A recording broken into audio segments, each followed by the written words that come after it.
আপনারা দেখছেন Bankura TV breaking news. Bankura টিভিতে আপনাদের স্বাগতম। আজ বাঁকুড়া টিভিতে আমি বাঁকুড়া টিভির chief editor the tiger journalist দাদা উত্তম দে আপনাদের সামনে তুলে ধরছি পশ্চিম বাংলার একটি গুরুত্বপূর্ণ মর্মান্তিক একটি খবর।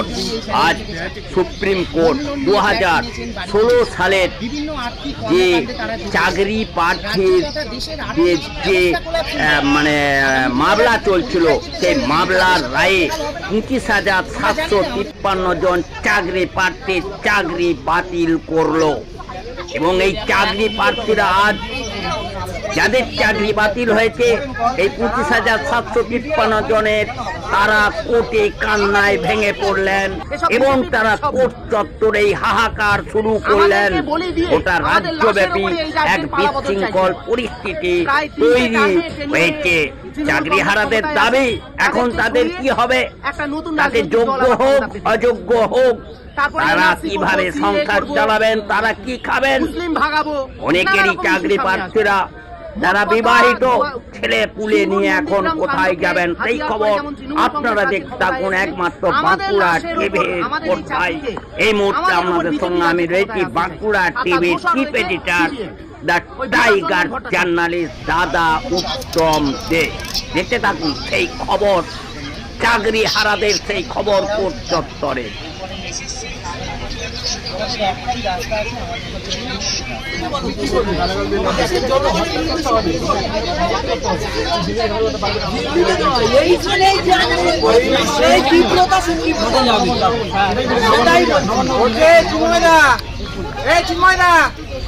সবাই কল করবো, একা কল করলে হবে না, সবাই কল করবো, সবাই কল করবো। 1 ঘন্টা চুরি করেছে অন্য জন ফেসবুকে লাইভ করে দেখুন আমরা। এই সুমাইদা এই লাইভ করব বলছি আমি পাঠাচ্ছি, তুমি ছেড়ে দাও। ছেড়ে দাও মানে স্টোরিটা ছেড়ে দাও আর কি। আমি পিটিসি দিয়ে পাঠাচ্ছি।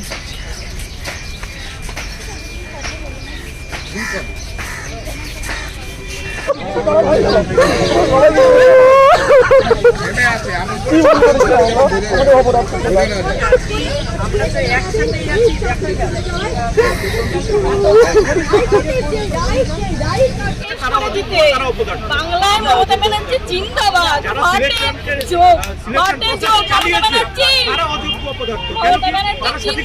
বেঁচে থাকুন এইভাবে আমাদেরকে শেষ করার জন্য। হাততালি আপনাদের জন্য, হাততালি।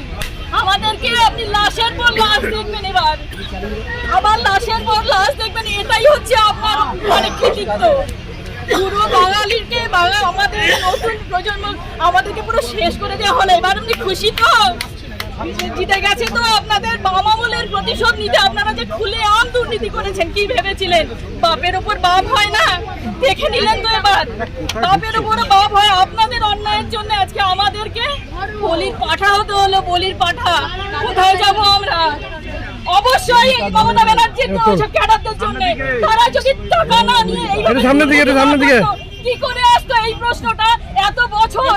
2012 সালের এসএসসিতেও দুর্নীতি হয়েছে, সেটা চাপা পড়ে গেছে। তারপরে এটা খুলে আমি জানি কোথায় কোথায় টাকা নেওয়া হয়েছে, কারা চাকরি পেয়েছে টাকা দিয়ে।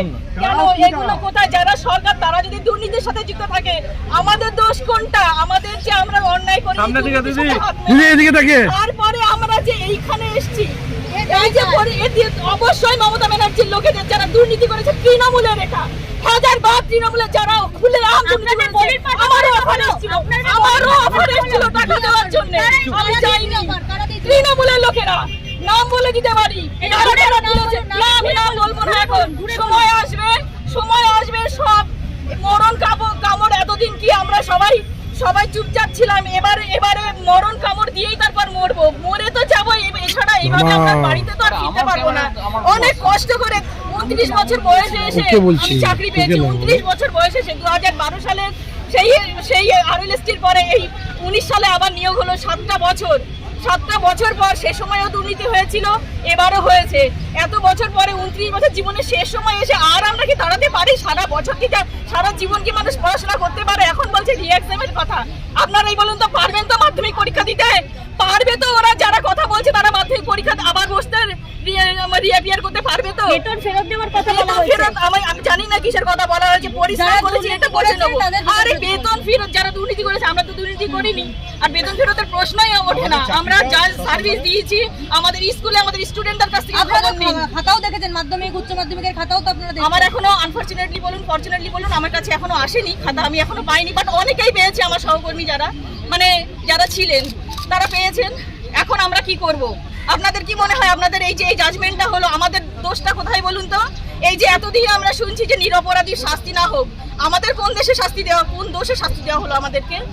এর এর এর রাজ্য জন্য আমরা সরকার কার কি কাছে যাবো? segregation বাছাই করতে পারেনি বলেই আপনাদের এই ফল ভুগতে হচ্ছে। বাছাই করবে কি করে? যাকে যে চুরি করলো তাকে যদি বলেন যে আপনি যে যে জিনিসগুলো চুরি করেছেন ফেরত দিন, আপনি দেবেন? যে চোর তাকেই বলছে বাছা হোক। আর সে সেগ্রিগেশন হয়েছে হয়নি সে তার জন্য সিবিআই দিয়েছে, সিবিআই তার জন্য ডেটা দিয়েছে, মানা হলো না। আমরা কোথায় যাব এখন বলুন তো? আমাদের হয়ে বলার কে আছে? আদালত হাইকোর্টে আমাদের এ করে দিল, সুপ্রিম কোর্টেও সেম। আমরা তো বুঝতে পারছি যে আমরা যদি দোষ না করে আমরা শাস্তি পেয়ে থাকি তাহলে এটা ডেফিনেটলি পলিটিক্স ছাড়া আর কিছু না। এই রাজ্যে এত অন্যায় হতেই কোনো কি পারে। এই রাজ্যে পরীক্ষা দিতে শিক্ষক তো দূরের কথা, ছোটবেলা থেকে বিশ্বাস করুন আমার ফ্যামিলিতে আমার ঠাকুরদা ছিলেন স্কুল শিক্ষক, আমার বাবাও স্কুল শিক্ষক ছিলেন। মানে আমার না রক্তে রক্তে রন্ধ্রে রন্ধ্রে আমার স্কুল হলেই মানে বাবা জিজ্ঞাসা করেছিল তখন বলেছিলাম যে হলে স্কুল টিচারই হবো, আদারওয়াইজ কোনো প্রফেশনে যাবো না, অন্যের বাড়ি বাসন মাজবো।